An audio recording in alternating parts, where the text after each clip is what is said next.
ನನ್ನ ಶೋನಲ್ಲಿ ವಿಜಯ್ ಸಂಕೇಶ್ವರ್ ಅವರು ಬಂದಿದ್ರು. 5,000 ಲಾರಿಗಳಿದೆ ಅವ್ರ ಹತ್ರ. One of the richest people in Karnataka. ನಾನು ಅವ್ರು ಕೇಳಿದ ಮೊದಲನೇ ಪ್ರಶ್ನೆ, ಸರ್ ದುಡ್ಡು ಹೆಂಗೆ ಸರ್ ಮಾಡೋದು? ಅದಕ್ಕೆ ಅವ್ರು ಹೇಳಿದ್ರು, ದುಡ್ಡು ಮಾಡಬೇಕು ಅಂದರೆ ದುಡ್ಡಿನ ಹಿಂದೆ ನೀನು ಓಡಬೇಡ, ಆದರೆ ಓಡೋದನ್ನ ನಿಲ್ಲಿಸಬೇಡ ಅಂದರು. ಅಷ್ಟೇ, ಅದು ದುಡ್ಡಿನಿಂದ ಓಡಬೇಕಾಗಿಲ್ಲ.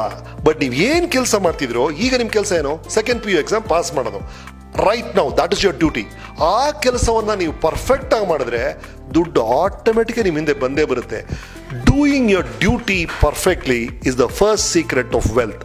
ಎರಡನೇದು smarter. How do you become smarter? ನೀವೆಲ್ಲರೂ ಸ್ಮಾರ್ಟ್ ಆಗಿ ಕಾಣ್ತೀರಾ, ಭಯಂಕರ ಜಾಂಡ ಥರ ಕಾಣ್ತೀರಾ, ಬಟ್ ಸಾಲಲ್ಲ, ಇದಕ್ಕಿಂತ ಸ್ಮಾರ್ಟ್ ಆಗ್ಬೇಕು ನೀವು.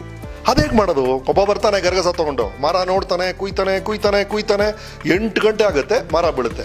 ಇನ್ನೊಬ್ಬ ಬರ್ತಾನೆ, ಮೊದಲು ಗರಗಸ ನೋಡ್ತಾನೆ, ಅಯ್ಯೋ ಶಾರ್ಪ್ ಇಲ್ವಲ್ಲ ಗರಗಸ ಅಂತ, ಅರ್ಧ ಗಂಟೆ ಫಸ್ಟ್ ಗರಗಸನ ಶಾರ್ಪ್ ಮಾಡ್ತಾನೆ, ಆಮೇಲೆ ಶುರು ಮಾಡ್ತಾನೆ, 1 ಅವರಲ್ಲಿ ಬೀಳುತ್ತೆ. That is called sharpening the tools ಅಂತ.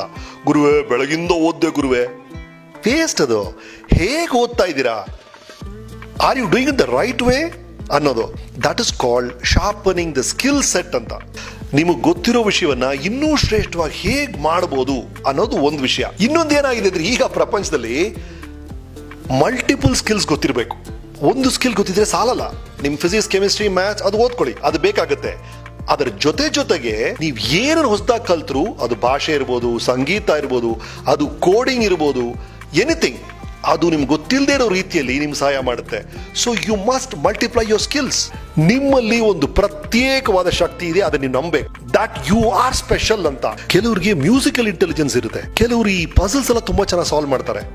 ಅಂತವ್ರು ಈ ಡಿಟೆಕ್ಟಿವ್ ಅಥವಾ CIDಗಳಾದ್ರೆ ಅವ್ರಿಗೆ ಒಳ್ಳೆ ಭವಿಷ್ಯ ಇರುತ್ತೆ. ಇಂಟೆಲಿಜೆನ್ಸ್ ನೀವು ಗೌರವಿಸಬೇಕು. ಈಗ ನನಗೆ ಕೃಷಿ ಬರಲ್ಲ, ನಿಮಗೆ ಕೃಷಿ ಬರುತ್ತೆ ಅಂದ್ರೆ ನನಗಿಂತ ನೀವು ಬುದ್ಧಿವಂತರು ಆ ಕ್ಷೇತ್ರದಲ್ಲಿ. ಇದು ನನ್ನ ಇಂಟೆಲಿಜೆನ್ಸ್, ಇದು ನನಗೆ ಕಂಫರ್ಟಬಲ್ ಆಗಿದೆ. ಈ ಕೆಲಸವನ್ನ ನಾನು ಮಿಕ್ಕವರಿಗಿಂತ ಚೆನ್ನಾಗಿ ಮಾಡಬಲ್ಲೆ ಅಂತ ಯಾವ ಇಂಟೆಲಿಜೆನ್ಸ್ ಇದೆಯೋ, ಆ ಇಂಟೆಲಿಜೆನ್ಸ್ ಇರುವ ಕೆರಿಯರ್ನ ನೀವು ಆಯ್ಕೆ ಮಾಡಿಕೊಂಡ್ರೆ ನೀವು ಅದರಲ್ಲಿ ಯಶಸ್ವಿ ಆಗ್ತೀರಾ. ನಿಮ್ಮ ಇಂಟೆಲಿಜೆನ್ಸ್ ಇಲ್ಲದೆ ಇರೋ ಕಡೆ ನೀವು ಎಷ್ಟೇ ಕಷ್ಟಪಟ್ಟರು ನಿಮಗೆ ಕಷ್ಟ ಆಗುತ್ತೆ.